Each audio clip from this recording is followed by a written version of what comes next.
Hi, I'm Tinny from Meatball Design, and today I'm going to talk about my childhood, some of it. When I was a kid, the first time I saw a metal lathe, I was completely gobsmacked. It was like, wow! I watched somebody turn in a piece of metal on it, and I felt, just immediately, I don't know why, just my personality, I fell right in love with it.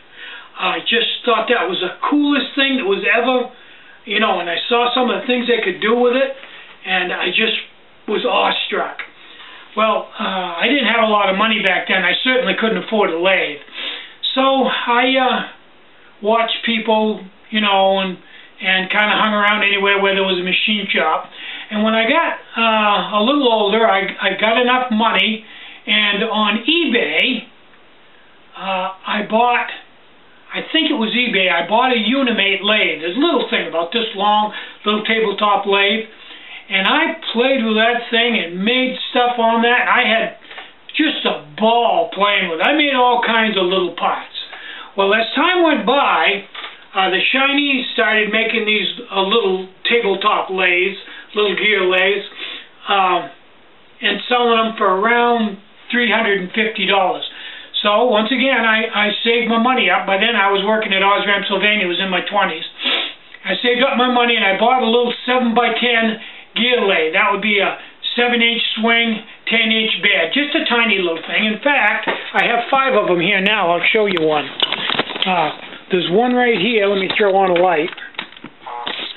There's one right here. You know, you can see compared to my hand, this is a small lathe. I think it's got a 3-inch chuck on it. Variable speed. Now, I bought the first one, which I wore out. It's under the bench right down there right now. Parts and pieces of it down there. I think it's all down there, but yeah, there's the compound rest over there. Okay, I bought that one, and I used it until I basically wore it out. Actually, that's number 2. The number 1, there's another one over here. I pretty much wore it out and then sold it to a guy. And that's an interesting story. Now, the reason why I sold it to a guy was I was using this lathe, and I'd built up all the tooling and stuff for that particular first lathe. And let me get back on the tripod here so I can talk to you. And what I was doing with that lathe was I was building little tiny 1.5-inch long brass hammers out of 5/16 brass. I turned the handle and turn the head, little ball peen hammer, and I'd drill them and make them a press fit, press them together. And I sold them to a local motorcycle shop, and they use them for keychains. And oh man, I did so many of them, I wore the lathe out. I literally wore the lathe out. It got so sloppy that it really wouldn't work that well.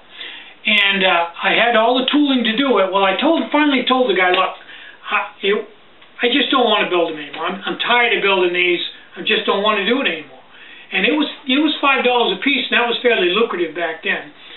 So anyway, a friend of his wanted to do it, so I sold him the lathe and all the tooling and everything. And the guy started doing it, and he didn't have a lot of luck with it. He did it maybe a couple of months, and then the guy that was buying them was the president of the motorcycle club. He went to federal prison for statutory rape, and the source dried up, so, you know, that was the end of that.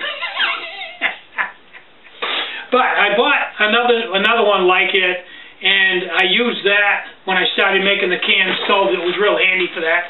And then I bought another one for a backup. And then every now and then, it was just fun to buy one, because I think altogether I bought 7 of them here. 1, 2, 3, 4, yeah, 6 or 7.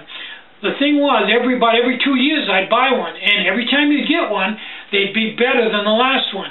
Something that was a problem on one, they fixed it or put a different thing on, and they kept getting better and better and better. And the last one I bought a 7x14 long bed, and it's still a piece of junk Chinese lathe, but it's not that bad. There's a lot you can do with it. It was kind of a fun thing. So every few years I buy one to replace a worn-out one here, and you know, play around with it. It's kind of fun. Now in the next video, I'm gonna give you the mindset of how the machinist things work. And I think that'll be interesting. I'm Tinny. Get out and hike, take a friend, enjoy the great outdoors, and more important than anything, be nice, leave no trace, and have a really great day. Bye-bye.